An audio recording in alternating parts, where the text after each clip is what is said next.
Hello everyone, मैं हूँ कुसुम चौहान। आज बहुत दिनों बाद आप लोगों के लिए एक मोटिवेशनल स्टोरी लेके आई हूँ। ये जो कहानी है ये पिता और पुत्र के बीच की कहानी है। कहानी बहुत ही अच्छी है, इसलिए अंत तक ज़रूर सुने और ज़रूर देखें।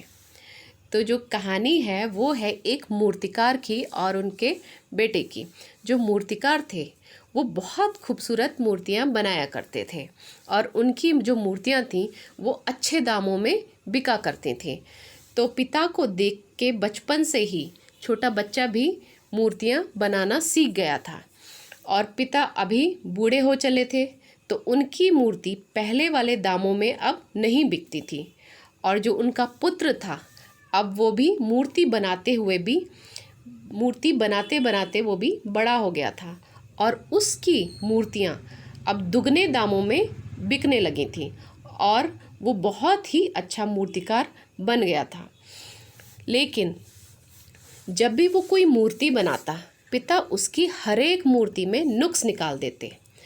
तो वो कहता कि चलो ठीक है पिताजी, अगर आप कहते हैं तब मैं और अच्छी करने की कोशिश करता हूँ। लेकिन जब भी वो दूसरी कोई मूर्ति बनाता तो उसके जो पिता थे वो उस मूर्ति में भी कुछ ना कुछ कमी निकाल दिया करते थे। लेकिन एक बार उसको, बेटे को, ये चीज़ पसंद नहीं आई और उसने चिल्लाकर कहा, पिताजी जब भी मैं कोई मूर्ति बनाता हूँ आप मेरी हर एक मूर्ति में कमी निकाल देते हैं, जो कि मुझे बिल्कुल अच्छा नहीं लगता है। तो उस दिन के बाद पिता चुप हो गए। जब मूर्ति अब जैसे तैसे मूर्तियाँ बिकती थीं, पहले की तरह बिक रही थी, लेकिन कुछ दिन बाद मूर्तियों के दाम गिरने लगे।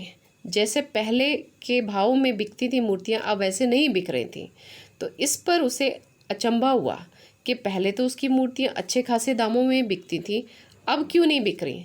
तो वो बहुत निराश हो गया और अपने पिता के पास पहुँचा। तो उसने कहा कि पिताजी पहले तो मेरी जो मूर्तियाँ थीं वो अच्छे दामों में बिकती थीं, लेकिन अब ऐसा नहीं है। तो पिता ने कहा, मैं जानता था कि यही होगा, इसीलिए मैं तुमसे बार बार तुम्हारी हर एक मूर्ति में कमी निकाला करता था। क्योंकि जब हम सेटिस्फाइड हो जाते हैं तो जो हमारी ग्रोथ होती है वो रुक जाती है। इसीलिए मैं तुम्हें हमेशा अनसेटिस्फाइड होने के लिए कहता था, ताकि तुम और ग्रो करो, माने आगे बढ़ो और अच्छा बेहतर से बेहतर करो। तो ये उसके पिता ने उसको सीख दी। उसे समझ आ गया था कि पिता उसकी मूर्तियों में कमी क्यों निकाला करते थे।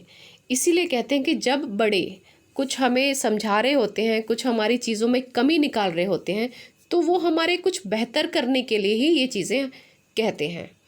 तो ये थी एक छोटी सी कहानी। कहानी अच्छी लगी हो तो प्लीज़ ज़्यादा से ज़्यादा लाइक और शेयर ज़रूर करें।